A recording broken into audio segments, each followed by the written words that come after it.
leave some lights on different places. Have your neighbors go over, leave them a key, check your house out every couple of nights or whatever. Just put the lights on, change different things around with occupied. The more stuff that we can do to where it looks like it's occupied and somebody's there, the less chance you got somebody who's going to go in there and try it. Okay? Any suspicious activity that you have, that you observe, any whatsoever, you have to take a good mental note. I could probably, I have no statistics, but I can tell you this. I would venture to say that at least 7 out of 10 people, now this is true, folks, no problems. I can give a license plate on you guys right here, hold it up here for 10 seconds, and set it back down. I bet you 7 out of 10 of them come with a license plate. Or you'll hear, why not the first 3 letters? Okay, we inherited down to the state of Ohio, we probably got 5 million. Right? So we're doing okay. And so remember, take good mental notes. Put this stuff together the best you can. You can write it down. If you can't, make sure you look at it. Stay in your minds as you're seeing something, whatever. If you see somebody breaking in stuff, as opposed to, oh my God, hey you, sit there and watch it. As you get your phone, just watch it. You're calling. You let the police know you're taking mental notes in your mind. Okay, he's white male. He's wearing a black sweatshirt, a pair of blue jeans. He's got brown hair, wearing a Cincinnati Red ball cap, or whatever it may be. You call the police. Hey, it's a white male, blah, blah, blah, blah, blah, blah. You're telling them, right? Now you've let us know. First thing. Now get on your phone, start talking to everybody else, let all your other neighbors know. Okay? Hey, did you see this guy? Check it out. He's out there, blah, blah, blah, blah. The police are on the way. Now you've got 2 witnesses that are taking good notes, because you guys both understand, because the meetings that you're going to have with the block captains, right? Everybody understands now how to take good mental notes. And because of that, you got 2 witnesses. And then they call somebody and you got 3. Okay? Man, that's a prosecutor. Great. Prosecuting attorney Greg Anderson, he's a good personal friend of mine. I can see him saying, hey, how many witness statements did you get, Chad? Well, I got 9. Huh? I got 9, and they're pretty good statements. They all said exactly the same thing, Mr. Prosecutor. I can tell you this, if you can give me a good description of what he looks like, we will be in your area fast enough. In most cases, we'll find him. If we have good witness statements, say what's going on, we will find him. Okay? Generally speaking, our response time on what's referred to as a heated call, which means it's something that may be a felony or something potentially dangerous, okay? On a heated call is less than 2 minutes and generally around a minute. That's really, really fast. On a national average, it's really, really fast.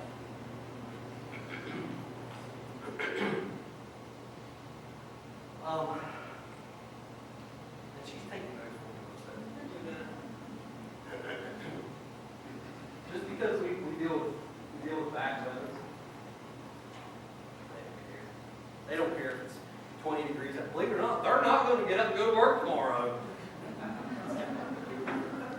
Right? So, because of that, they're going to work all night as a locksmith. Right? They don't care if it's cold and snowing. They don't care. Keep your eyes peeled no matter what's going on. Doesn't matter what time of the day, if it's middle of the night, whatever. There are going to be people in your neighborhood that cannot watch over their stuff.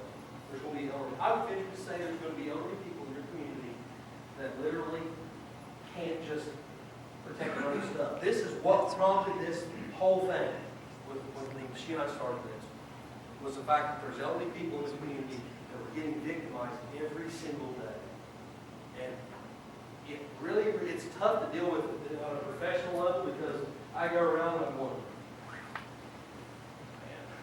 man, it'd be nice if we could handle this differently. But, we have to abide by the law. But on a personal level, when you know these people, and they're going, but you're a police officer, you live just down the street. I can't believe they still stole my stuff. Yeah. Yeah, me either.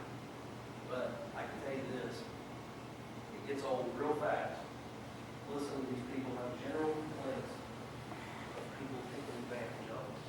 It's a shame. It really is. People that work their whole lives to get stuff. And it's somebody that won't do anything but want to take from other people and tear their stuff up, comes in and takes it from them. And the reality is this, I got so fed up with it, and she and I got to talking, that's what started this. It's just, I can't do it on my own. We've only got a handful of officers, and as much as we'd like to say, we can do this and we can do that, the reality is we can't do it without you. We will lose every time. We don't have good people working in our community that are united with the police department. Folks, there's a lot of stuff that's going to go on. You're going to hear a lot of bad rap about every police department in the country. IPD has its share. We've done some knucklehead stuff in the past. There's been officers do some silly stuff on their cars. But I can promise you, you've got a group of guys down there right now that like their job, like what they're doing. And they're very good at it. I would put our group of guys up against anybody in the country, and I mean that sincerely. Our guys are well trained, they're very professional. We are blessed as a community to have the officers that we have. And I'm saying that as a citizen, not just a police officer. I mean that sincerely. You have got to unite with your police department, with your local sheriff, with your fire departments, your emergency responders, whatever. You need to know, and we're not a great big city. We're still a small town. We should know each other. You know?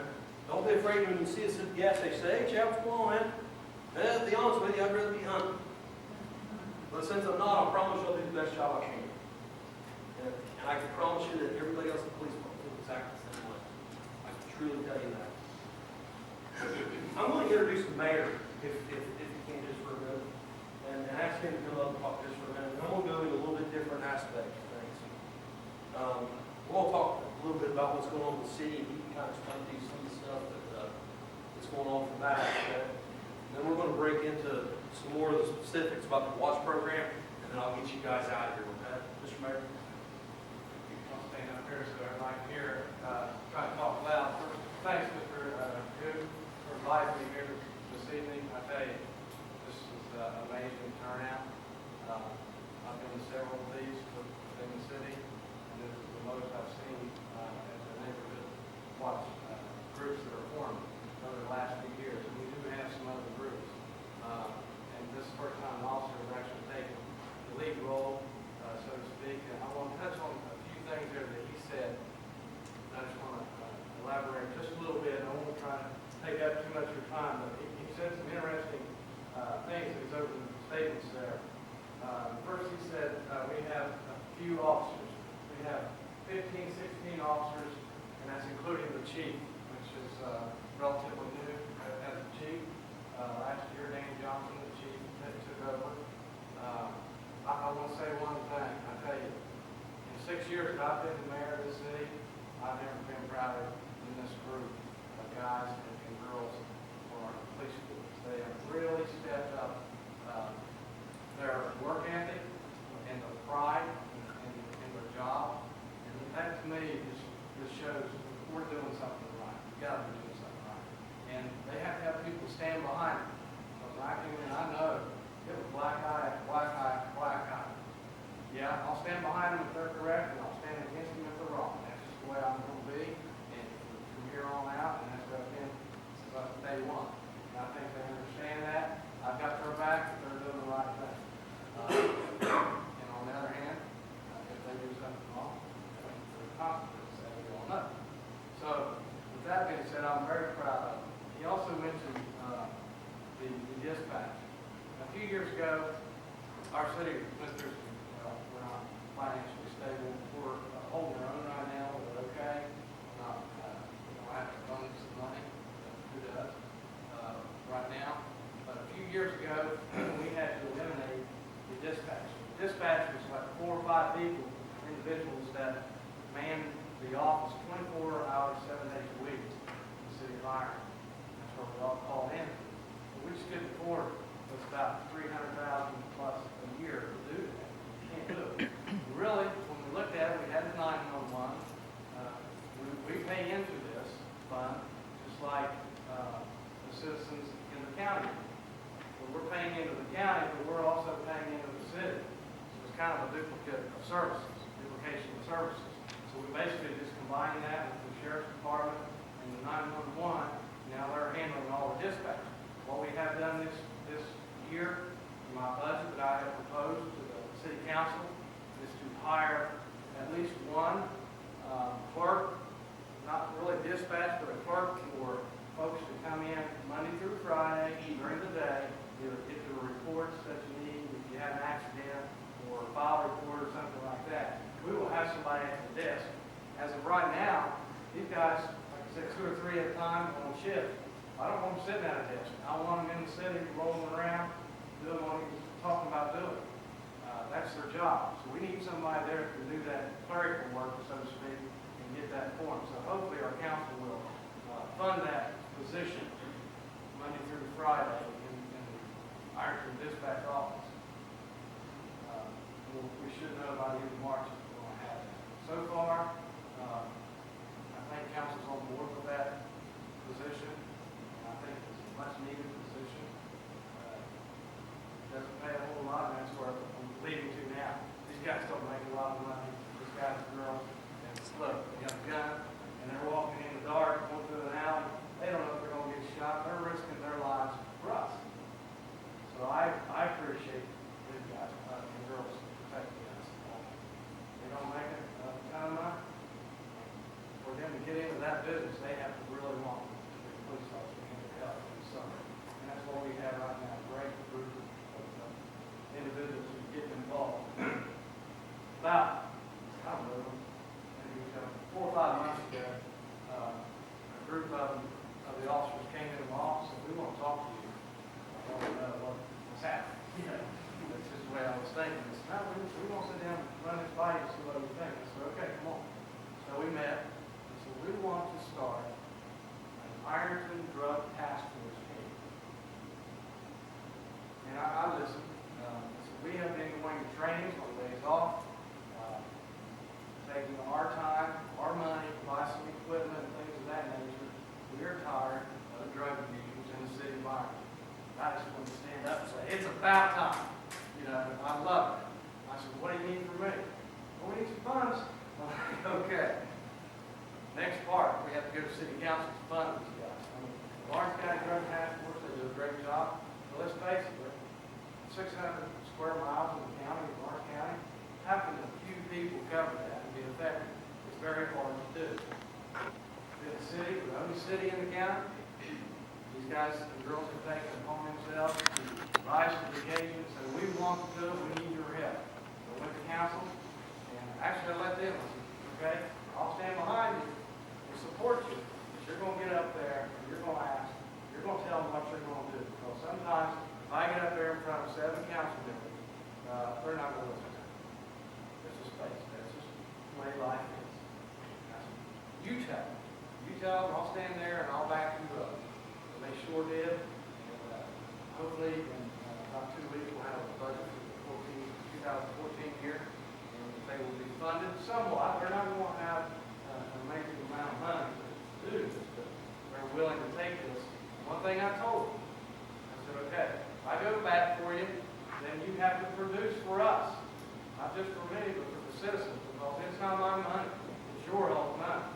So therefore, you have to produce, and we're going to meet on a regular basis to see how you're doing and see what production you've done. Production means how many drug busts have you got, how many have to stop, things of that nature. So this is a major help. Chad in here leading this group. I know, each one of you will probably go back and tell somebody else, so that doubles it.